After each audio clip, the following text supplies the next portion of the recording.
반갑습니다. 아파트 사이클 연구소 소장 이현철입니다. 배짱입니다. 네, 반갑습니다. 네. 네. 소장님 혹시 이런 말 들어보셨어요? 뭐요? 3프로 TV가 나라를 구했다. 아, 예. 네. 요즘 뭐. 네, 엄청 떠들썩하죠. 네, 네. 얘기를 한번 해보려고 하는데요. 네. 이 내 대선 후보에 대한 꽤 긴 분량인데도 불구하고 정말 조회수가 엄청 나더라고요. 네. 그래서 이 영상에 대해서 좀 얘기를 해보려고 합니다. 왜 이렇게 사람들이 많이 열광을 하는지, 그리고 또 어떤 얘기를 했는지. 그렇죠. 사실은 지금 어떻게 보면 많은 유권자들이 이제 우리나라의 이제 최고 지도자를 뽑는 뭐 어떻게 보면 행사 네. 이제가 기다리고 있는데 여기에서 과연 이 사람들이 어떤 가치관을 가지고 어떤 생각을 가지고 그다음에 지금 기존에 있는 뭐 시장이나 현상을 어떻게 진단하고 네. 그리고 이걸 어떻게 이제 해결하고 미래 발전에 그 대비를 할 것인지 이런 것을 얘기할 수 있는 사실 기회 자체가 지금 네. 없었잖아요. 그거를 이제 거의 유일하게 사람들이 궁금한 점을 네. 해소시켜 줄 수 있는 자리를 마련해 준 기능을 했다는 측면에서 굉장히 평가할 만한 그런 상황이라고 볼 수 있겠죠. 국민들이 정말 원하는 대답들을 많이 들었어요, 진짜. 저는 개인적으로 마주보고 하는 토론보다 오히려 이게 더 좋지 않았나 이런 생각이 들거든요. 그쵸. 예전에 했던 토론들을 보면 사실 서로 말꼬리 붙들고 막 서로 이게 잘못됐네, 네. 잘했네 막 이런 얘기를 계속 이어가면서 정말 저걸 봐야 되나 그렇죠. 이런 느낌을 많이 받던 이 토론이 대부분이었거든요. 뭔가 감정만 남았잖아요. 그렇죠. 네. 그런데 이 사람이 진짜 어떤 생각을 가지고 그다음에 진행자들이 이런 질문을 던진 의도를 빨리 파악하고 어떻게 대답할까 이런 부분에 대해서는 어떻게 보면 거의 최초지 않나. 네. 네. 그래서 저도 그 네 분 거 영상을 다 봤거든요. 네. 다 보면서 진짜 이게 구체적인 질문들이 거의 이제 비슷하니까 어떤 생각들을 가지고 어떤 진단을 하고 이제 우리나라 국가를 어떻게 이제 발전시켜 나갈지 이런 부분에 대해서 어떻게 보면 좀 비교가 확실하게 되는 네. 그런 자리였지 않나 이런 생각이 들면서 굉장히 저는 뭐 유권자의 한 사람으로서 굉장히 좀 높게 평가할 만한 그런 상황이라고 생각합니다. 진짜 각 후보들이 정말 어떤 생각을 가지고 있는지를 오롯이 느낄 수 있는 그런 영상이었어요. 네. 네, 아직 보지 못하신 분들이 있을 거잖아요. 그렇죠. 네. 우리가 3%를 지금 홍보해야 되는 겁니까? 네. 그래서 저희가 100만이 넘는 지금 구독자를 확보하고 아니, 있는. 그러니까 어찌됐든 저희 유권자니까 많이 네. 알면 좋잖아요. 그래서 네 분이 어떤 얘기를 했는지, 특히나 그 부동산 분야에 대해서 어떻게 얘기를 하셨는지, 네. 그리고 소장님의 느낌은 또 어떠셨는지 얘기를 네, 해보려고 합니다. 네. 이 부동산 분야를 할당된 분량이 많지는 않더라고요. 그렇죠. 네, 네. 그런데도 그 공통적인 질문이 현재 부동산 시장을 어떻게 파악하고 계시는지, 네. 그리고 현 문재인 정부의 문제점은 무엇인지, 네.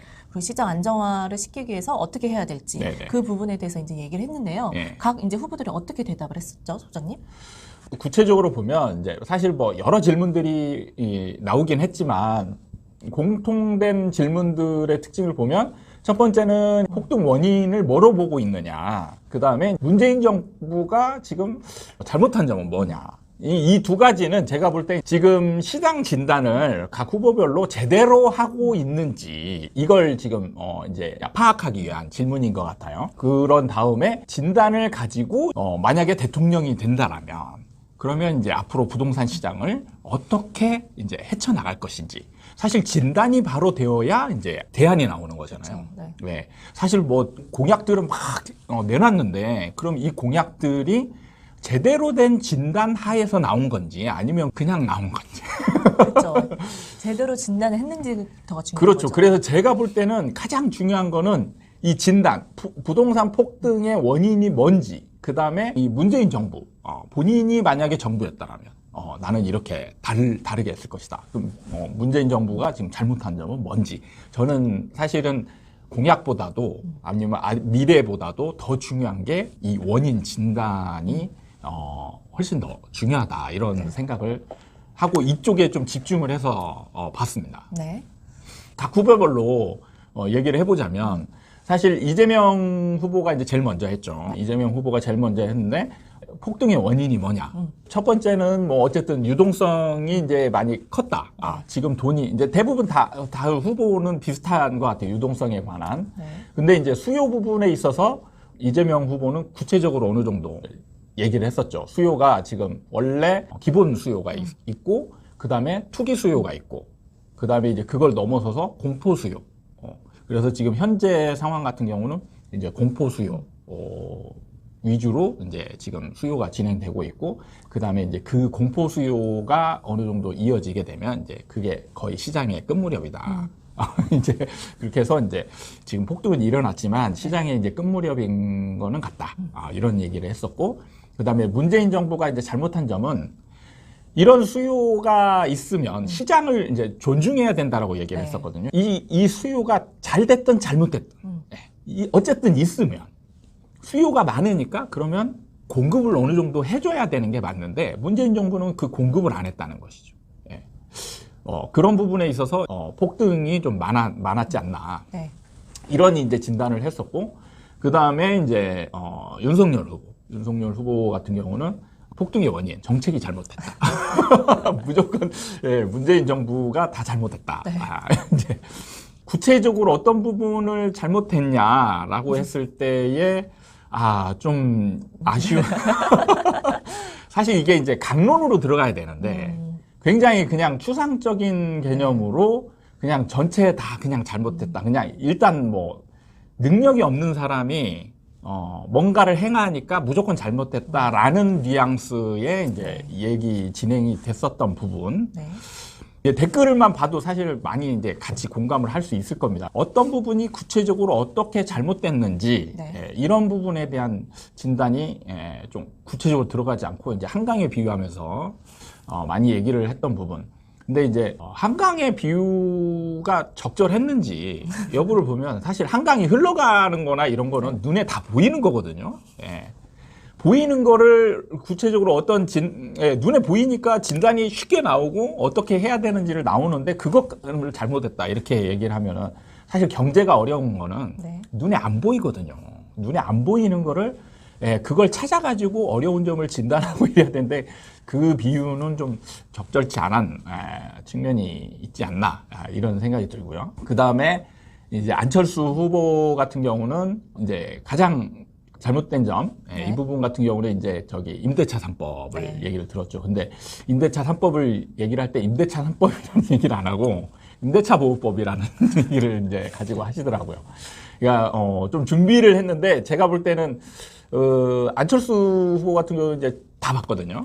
그러면은 주식이나 어떤 산업 분야에 관해서는 사실 이제 경험이 있기 때문에 그리고 회사를 이끌어왔던 경험이 있고 그 다음에 이제 의사도 하고 그 다음에 보안 업계에 있고 투자도 하면서 느꼈던 그런 것들이 많은데 그거에 비해서 주식이나 산업 분야에 비해서 부동산 쪽은 조금 나름 공부를 했다는 느낌은 좀 드는데 좀 어떻게 보면 관심 분야에서 자기 분야가 아니다 보니까 조금 멀지 않았나 이런 느낌을 좀 받긴 합니다. 그래서 이제 임대차 3법이 잘못됐다.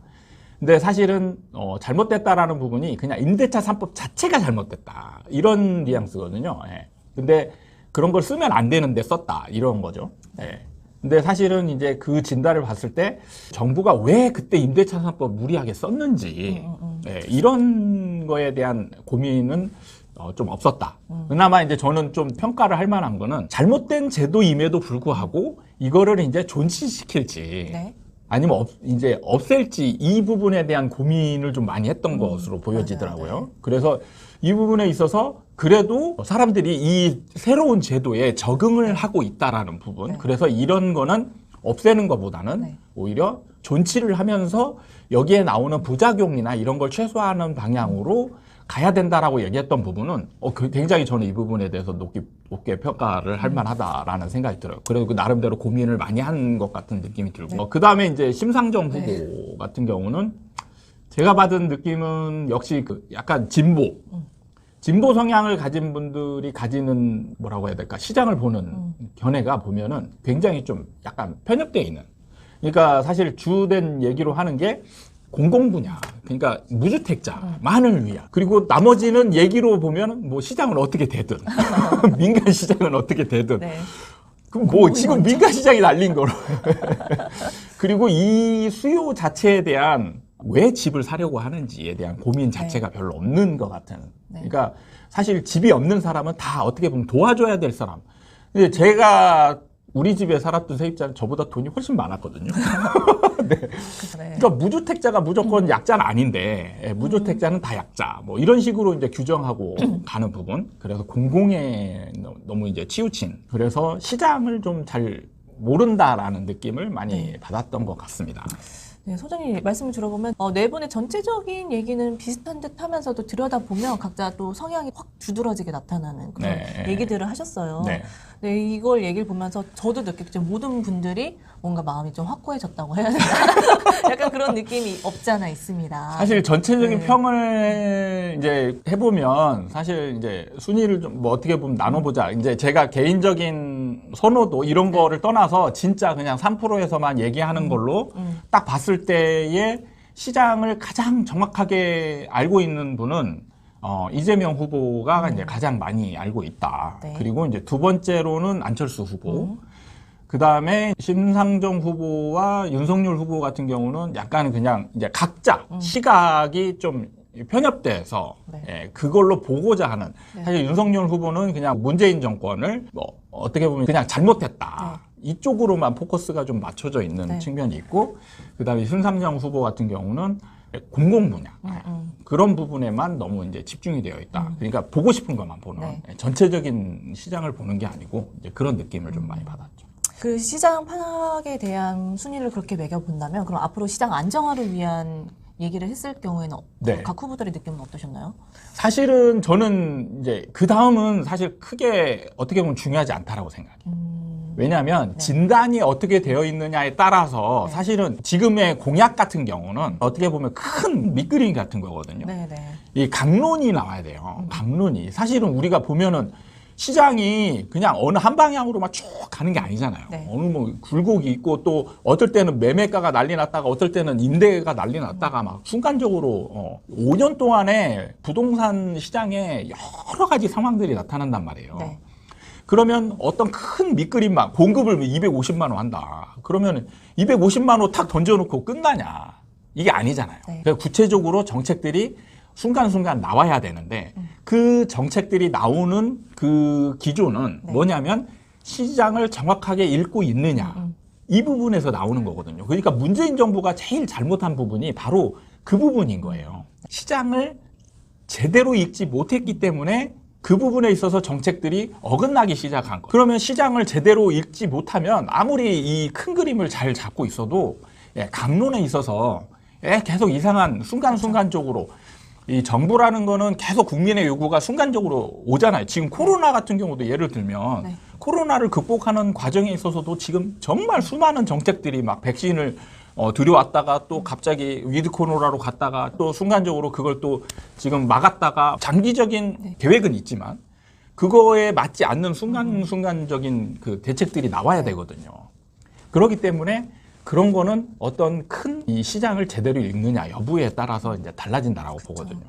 그래서 저는 거의 시장을 어떻게 읽고 있느냐, 후보들이 제대로 파악하고 있느냐 이 부분에 있어서 사실은 어떻게 보면 공약이나 대안 이런 것들은 사실은 뭐 어떻게 보면 비슷비슷하잖아요.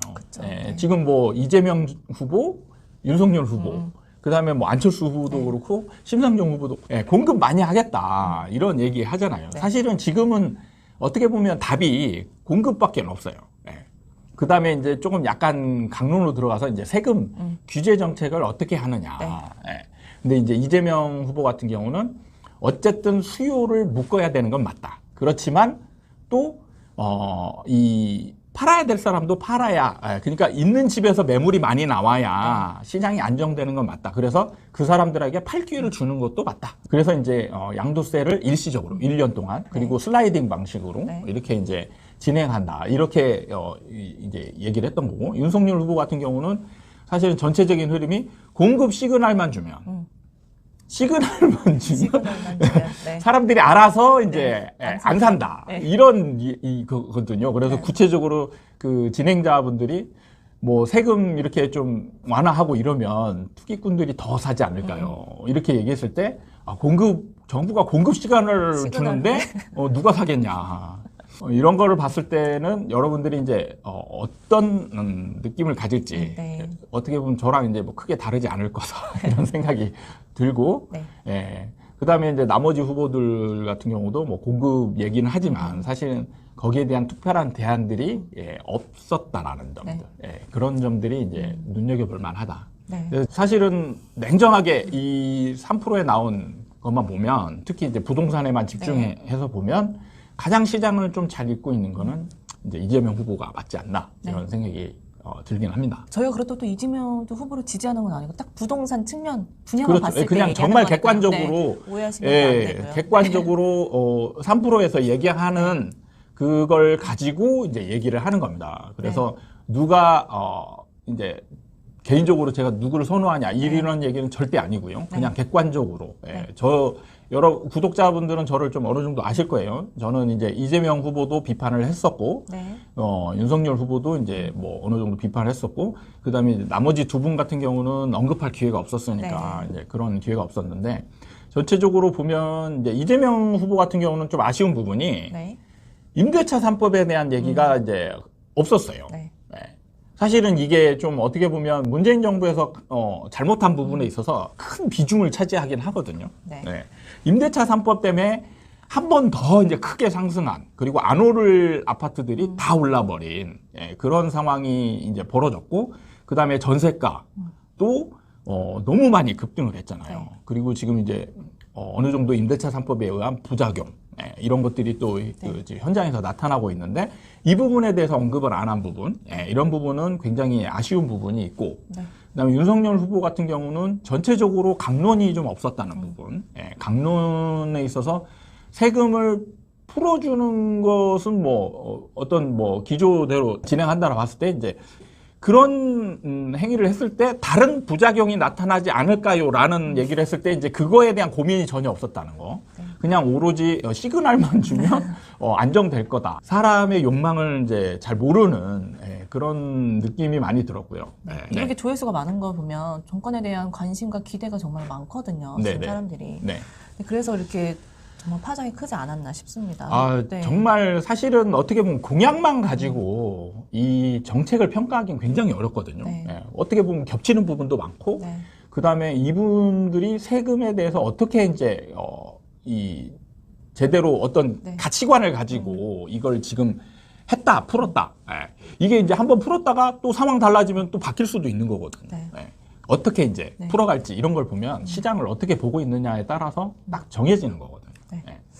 알고 싶었던 그런 질문들을 쏙쏙쏙쏙 좀 날카롭게 해주시더라고요. 그래서 되게 좀 확실히 역시 3%는 3%다. 우리도 좀 배워야 결국 결론은 왜 그렇게 나죠? 3%는 3%예요. 우리도 배워서 이제 그런 이 진행자 날카로운, 특히 날카로운 이렇게 진땀 흘리게 이렇게 그런 것들을 좀 이제 그러니까 구독자분들이 좀 듣고 싶은 그런 내용들을 궁금했던 부분들을 이제 적재적소에 이렇게 질문을 해주고.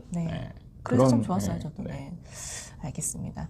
오늘 시간은 이 3프로TV를 통해서 알아본 내 후보들의 가치관에 대해서 좀 알아봤습니다. 오늘 시간 도움이 되셨다면 구독과 좋아요 부탁드리고요. 조금 걱정이 되는 거예요. 갑자기 끝내려고 했는데 갑자기 머문. 뭐 여기서 이제 제가 어떤 나름 순위를 정했는데 이런 부분이 큰 파장이 없기를 부탁드리면서 그냥 개인적인 소견이었고 나름 객관적으로 보려고 노력했다라는 부분 좀 이해해 주셨으면 감사하겠고요. 전체적인 여러분들 나름대로 또 이게 보는 시각에 따라서 받아들이는 건 또 완전히 다를 수 있거든요. 저희는 딱 그 부동산 분야에 대한 얘기만 한 거니까요. 그 전체를 또 얘기할 수는 없는 거니까요. 그렇죠. 그러니까 다른 부분 뭐 경제 분야나 이런 부분도 뭐 또 다르게 느껴질 수 있고, 그러니까 선호하는 부분 뭐 이제 나름대로 종합적으로 판단을 하시는 판단하셔서 이제 투표하는데 뭐 어느 정도 지표가 되었으면 좋겠다. 자꾸 끝내는 거를 주저하시는데 이렇게 마무리하도록 하겠습니다. 다음에 또 찾아뵙도록 하겠습니다. 감사합니다.